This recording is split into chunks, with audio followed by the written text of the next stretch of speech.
부처님께서 제자들과 함께 숲속을 걷고 계실 때 한 제자가 조용히 다가와 물었습니다. 부처님, 저는 요즘 이유 없이 마음이 아픕니다. 누가 괴롭히는 것도 아닌데 마음이 허전하고 고통스럽습니다. 이유도 모르겠습니다. 부처님께서는 나뭇가지 하나를 꺾어 손에 드신 채 잠시 침묵하셨습니다. 그러고는 부드럽게 말씀하셨습니다. 너는 지금 무언가를 붙잡고 있구나. 그것이 무엇인지 알고 있는가? 제자는 고개를 숙인 채 대답했습니다. 아마도 사람들 기대에 부응하지 못하는 저 자신에 대한 실망일지도 모릅니다. 잘 살아야 한다는 마음, 좋은 사람이 되어야 한다는 부담이 너무 큽니다. 부처님은 고요한 눈빛으로 제자를 바라보며 말했습니다. 모든 괴로움은 집착에서 시작된다. 무언가를 되어야 한다고 생각하는 마음, 그 마음이 너를 괴롭게 하고 있다. 오늘 우리가 함께 나눌 주제는 모든 괴로움은 이 한 가지, 즉 집착에서 비롯된다는 이야기입니다. 무언가를 원하고 되어야만 하고 가지고 싶어하는 그 마음이 고통을 만들어냅니다. 우리는 자주 이렇게 말하죠. 저 사람에게 인정받고 싶다. 이 관계는 꼭 유지되어야 한다. 나만은 실패해서는 안 된다. 이러한 바람과 기대는 처음엔 의욕처럼 느껴지지만 곧 고통으로 바뀌게 됩니다. 왜냐하면 그 바람은 우리 안에 현재에 대한 거부를 만들어내기 때문입니다. 지금 이 순간의 나를 인정하지 못하고 더 나은 무언가가 되어야 한다고 믿기 때문입니다. 부처님께서는 가르치셨습니다. 마음에 걸림이 없을 때 고통은 스스로 사라진다. 하지만 우리는 마음속에 수많은 걸림을 만들어 놓습니다. 그 중에서도 가장 깊고 무거운 걸림은 내가 이래야 한다는 생각입니다. 좋은 사람이어야 하고 다정해야 하며 부드러워야 하고 무례하지 않아야 한다는 생각. 이런 생각은 곧 이미지가 됩니다. 그 이미지를 지키기 위해 우리는 스스로를 억누르고 억지로 웃습니다. 그 결과는 어떤가요? 겉으로는 착해 보이지만 속은 지쳐 있습니다. 관계를 유지하려고 애쓰지만 실은 내가 가장 불편해집니다. 이것이 바로 집착입니다. 나는 이런 사람이 되어야 한다는 집착. 저 사람에게 이렇게 보이고 싶다는 기대. 이런 마음이 결국 우리 안에 괴로움의 씨앗이 되는 것입니다. 자, 지금 이 방송을 듣고 계신 여러분. 혹시 요즘 괜히 마음이 지치고 관계가 힘들다고 느껴지시나요? 누구에게 잘해주면서도 오히려 마음이 무겁진 않으셨나요? 그렇다면 오늘 이 시간을 통해 그 고통의 출발점을 함께 살펴보길 바랍니다. 부처님께서는 한 가지 지혜를 남기셨습니다. 무엇이든 생겨나는 것은 반드시 사라진다. 고통도 또한 그러하다. 다만 그 시작을 볼 수 있다면 그 끝도 다가오게 된다. 이제 우리도 그 시작을 바라봐야 할 때입니다. 바로 마음속 깊은 곳의 집착 말입니다. 이어지는 이야기에서는 이 집착이 구체적으로 우리 삶에서 어떻게 작동하는지를 함께 나눠보겠습니다. 다음 날 아침, 부처님과 제자들은 조용히 강가에 앉아 있었습니다. 햇살이 은은하게 물결 위를 비추고 있었고 바람은 나뭇잎을 흔들며 숲속을 가볍게 스쳐 지나갔습니다. 그 순간 어제 괴로움을 털어놓았던 제자가 다시 입을 열었습니다. 부처님, 어제 말씀해 주신 집착이라는 것이 정말 저의 괴로움의 근원이라는 생각이 들었습니다. 하지만 저는 착한 사람이 되고 싶습니다. 사람들이 저를 좋아해주고 함께 있는 이들이 편안해졌으면 합니다. 그런 마음마저도 집착입니까? 부처님께서는 조용히 미소를 지으며 말씀하셨습니다. 너는 지금 좋은 사람이 되려는 마음 안에 고통을 담고 있구나. 그 마음은 나쁜 것이 아니다. 그러나 그 마음이 되어야만 한다는 의무가 될 때 너는 스스로를 괴롭히기 시작한다. 제자는 조용히 고개를 끄덕였습니다. 그리고 속삭이듯 말했습니다. 스승님, 저는 자주 이런 생각을 합니다. 내가 싫은 소리를 하면 사람들이 떠날까봐, 무례하게 보일까봐, 그래서 참자. 그래서 그냥 미소를 짓자. 하지만 그러고 나면 저 자신이 너무 억울하고 속상하고 텅 빈 기분이 듭니다. 부처님께서는 강물로 시선을 옮기며 말씀하셨습니다. 물이 너무 맑으면 고기가 살지 못한다. 너무 착한 마음은 오히려 세상과의 관계를 어렵게 만든다. 참된 선함은 자신을 해치지 않는 선함이어야 한다. 자신의 마음을 소외시켜가며 남을 배려하는 것은 결국 스스로에 대한 무례함이다. 착한 사람이 되려는 마음, 사실 그 뿌리에는 인정받고 싶은 욕망이 숨어 있습니다. 좋은 사람이라는 평판, 예의 바르다는 평가를 통해 마음의 안정을 얻으려는 것이죠. 그런데 문제는 이런 외부의 인정을 얻기 위해 우리는 내면의 진심을 외면한다는 데 있습니다. 감정이 상해도 아닌 척, 마음이 무거워도 괜찮은 척. 그 척들이 쌓여 결국은 고통이 됩니다. 우리는 이 질문을 스스로에게 해볼 필요가 있습니다.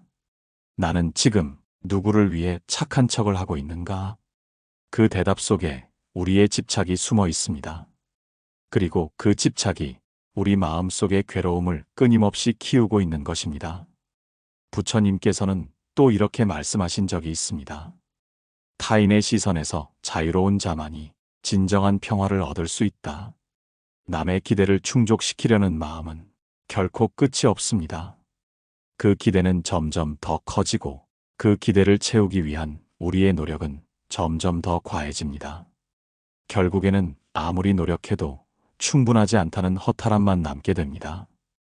이쯤에서 여러분께 묻고 싶습니다. 지금 여러분의 착함은 정말 자발적인 것인가요? 아니면 사랑받기 위해 만들어낸 전략인가요? 이 질문을 정직하게 마주할 때 우리는 비로소 마음의 진실을 볼 수 있게 됩니다. 부처님의 지혜를 통해 우리는 배웁니다. 자신을 속이며 착한 척하는 삶은 결국 스스로를 소외시키는 삶이라는 것을 말입니다. 이제 우리는 그 욕망의 실체를 하나씩 들여다보아야 합니다. 좋은 사람이 되고 싶은 마음, 그 속에 숨어있는 인정 욕구와 두려움. 다음 이야기에서는 그 마음들이 우리 삶에서 어떻게 관계의 고통으로 이어지는지를 함께 살펴보겠습니다. 제자는 고개를 숙인 채 말했습니다. 부처님, 저는 사람들에게 늘 미소를 지으며 대하려고 노력했습니다. 화를 내는 것도, 기분 나쁜 내색을 하는 것도 참았습니다. 그런데 이상하게도 그럴수록 사람들은 저를 만만하게 대하는 느낌이 들었습니다. 어느 날은 제가 일부러 웃으며 넘긴 일이 그들에겐 제가 원래 참는 사람, 아무 말 못하는 사람이라는 신호가 된 것처럼 느껴졌습니다. 부처님께서는 고요하게 말씀하셨습니다. 그것이 바로 착한 척의 고통이다. 사람은 자신의 마음에 진실하지 않으면 결국 세상과의 관계에서도 거짓된 에너지를 흘리게 된다. 내가 억지로 웃는 그 미소는 너의 고통을 감추는 가면일 뿐이다. 그 가면은 사람들에게 친절처럼 보일지 몰라도 너의 진심은 점점 더 멀어지게 된다. 이 말을 듣고 제자의 눈가에는 눈물이 고였습니다. 부처님, 그렇다면 저는 어떻게 해야 합니까? 마음에 없는 친절을 거두면 사람들과 멀어질 것 같고, 그렇다고 지금처럼 계속 웃고 있자니 저 자신이 망가질 것 같습니다. 부처님께서는 제자의 손등 위에 조용히 손을 얹으며 말했습니다. 진정한 자비는 자신을 보살피는 데서 시작한다. 자신을 해치는 자비는 자비가 아니다. 너는 내 마음을 가장 먼저 돌보아야 한다. 그 다음에야 세상을 향한 미소가 진심이 될 수 있다. 우리는 흔히 인간관계 속에서 착함을 무기처럼 사용합니다. 싫어도 괜찮다고 말하고 불편해도 웃으며 넘어갑니다. 그런데 그렇게 자신을 누르고 억지로 사람들을 맞추는 삶을 오래 하다 보면 결국 나는 왜 이렇게 힘든가라는 질문이 마음 깊은 곳에서 터져나오게 됩니다. 자신을 잃어가면서까지 좋은 사람으로 남으려는 삶. 과연 그 끝에는 무엇이 기다리고 있을까요? 부처님께서는 어느 날 한 제자에게 이런 이야기를 해주셨습니다. 어떤 나무는 그늘이 짙고 향기롭다. 그 나무 아래서 쉬는 이들은 고마워하고 또 찾아온다. 하지만 그 나무가 자신의 뿌리를 돌보지 않으면 언젠가 말라버리고 만다. 착한 사람도 같다. 자신을 돌보지 않으면 그 착함은 오래가지 못한다. 이 말은 곧 우리에게 이렇게 묻고 있는 것입니다. 당신의 착함은 당신을 지치게 하진 않습니까? 좋은 사람으로 보이려는 마음, 인정받고 싶은 마음은 본래 나쁜 것이 아닙니다. 하지만 그 마음이 지나쳐 자신을 무시하고 감정을 억누르는 방향으로 흐른다면 그 순간부터는 마음의 병이 시작됩니다. 불교에서는 무명이라는 단어를 사용합니다. 모르고 행동하는 것, 알지 못한 채 반복하는 습관들. 착한 척 또한 무명의 일부입니다.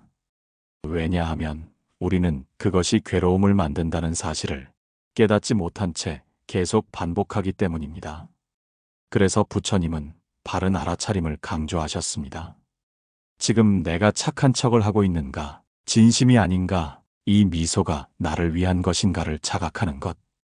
그 자각에서부터 해탈의 문은 열립니다. 지금 이 순간 여러분이 하고 있는 친절은 진짜인가요? 아니면 관계를 잃을까 두려워 억지로 짓는 웃음인가요? 다음 이야기에서는 이런 착한 척이 쌓이면 결국 어떤 감정으로 돌아오는지, 그 끝에 남겨진 허무함과 분노를 어떻게 다스려야 하는지를 나눠보겠습니다. 부처님께서는 제자의 말을 들은 후 잠시 눈을 감고 조용히 말씀을 이어가셨습니다. 착한 척으로 인해 남는 감정은 결코 평온하지 않다. 내가 억지로 삼킨 말, 그 미소 뒤에 감춘 상처는 언젠가는 분노가 되어 나온다. 제자는 깜짝 놀라며 고개를 들었습니다. 스승님, 분노라니요? 저는 남들에게 화를 낸 적도 없고 화를 참는 것이 더 좋은 것이라 여겨왔습니다. 부처님께서는 천천히 고개를 젓고 말했습니다. 분노는 소리 지르는 사람만이 품고 있는 것이 아니다. 말하지 않고 보여주지 않아도 그것은 안에 고여 무겁게 가라앉는다. 그리고 그 무게는 내가 예상치 못한 순간에 터져나온다. 사실 우리가 일상에서 경험하는 많은 감정은 어느 날 갑자기 생긴 것이 아닙니다.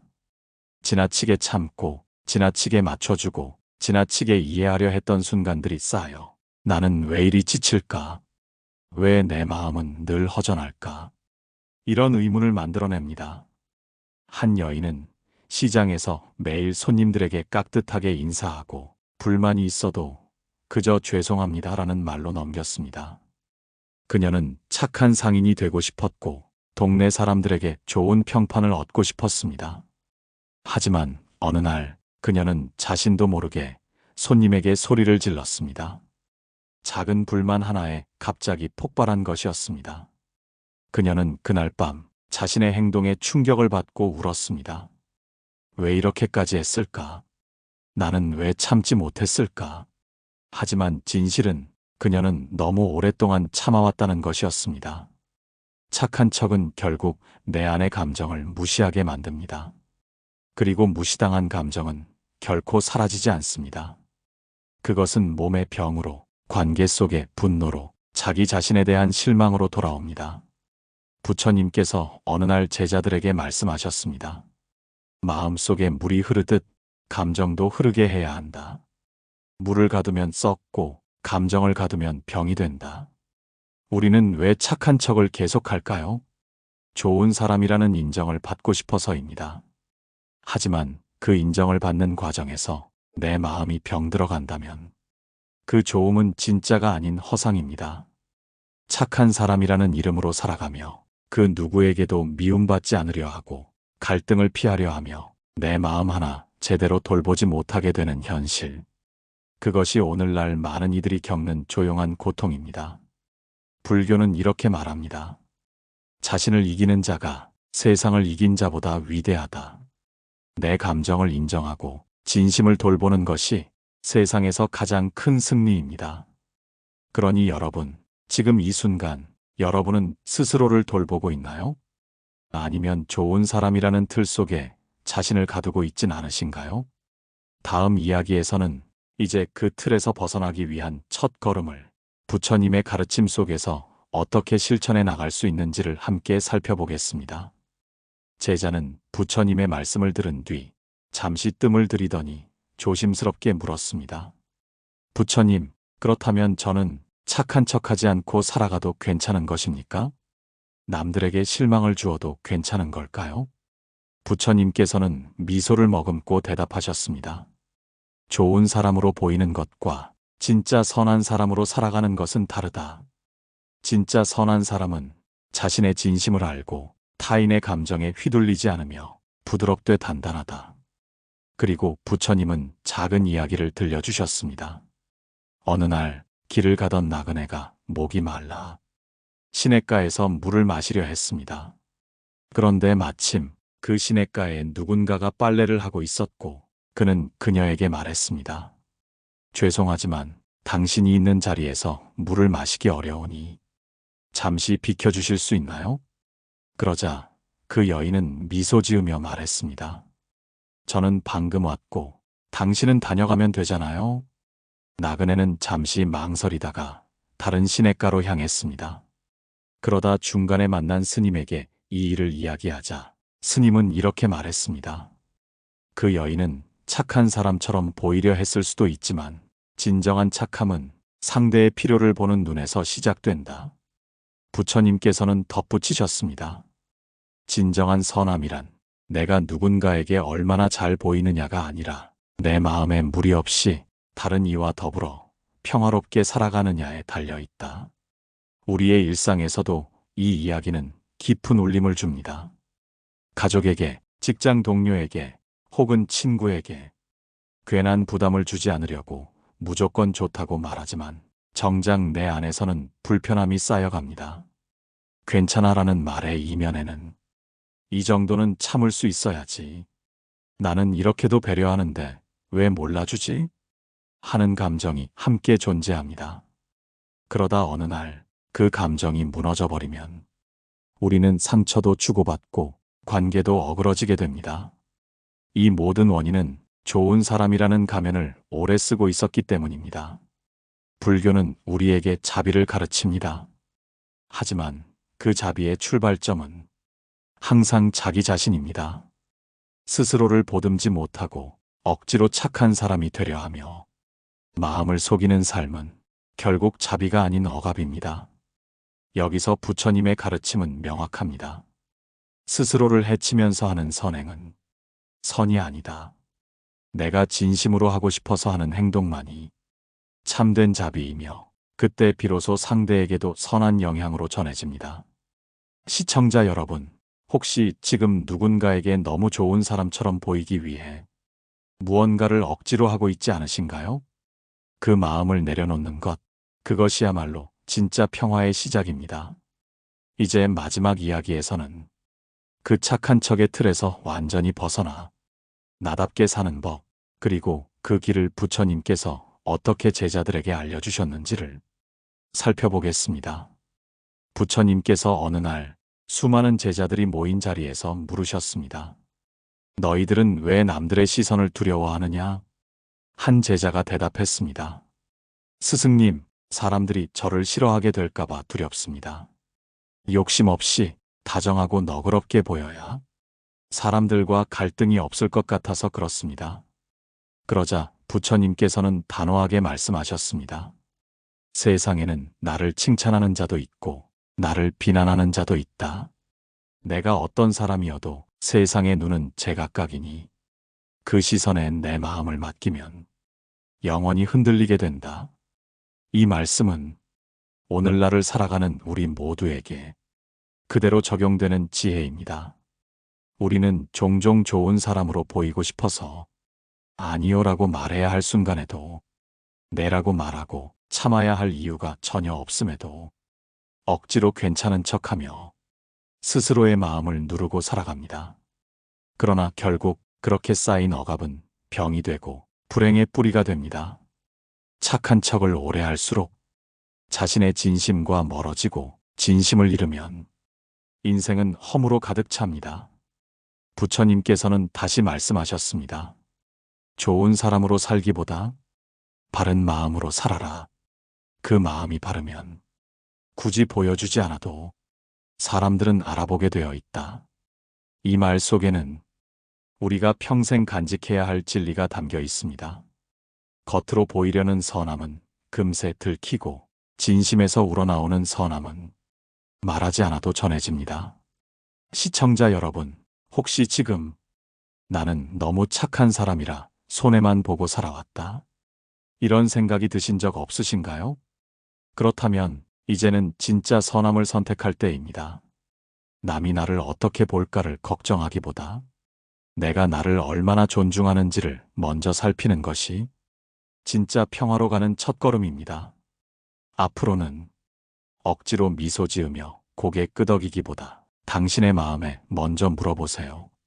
나는 지금 괜찮은가? 나는 지금 이 행동이 편한가? 그 질문에 아니라고 대답이 나온다면 그건 거절해도 됩니다. 부처님의 가르침은 항상 당신 편입니다. 그리고 마지막으로 이 말씀을 남기고 싶습니다. 선을 행하되 스스로의 본성을 거슬러 하지 마라. 거짓된 선은 진실보다 더 큰 해를 끼친다. 진실한 당신, 진심에서 우러나는 따뜻한 당신으로 살아가시길 바랍니다. 오늘 방송이 마음에 와닿으셨다면 댓글로 여러분의 생각을 나눠주시고 좋아요와 구독으로 함께 해주세요. 이 영상이 누군가의 삶에 작은 위로가 되길 바라며 지인에게 공유해 주셔도 좋습니다. 당신의 마음을 가장 잘 아는 것, 그것이 바로 자비라는 것을 꼭 기억하세요. 고요한 울림이었습니다.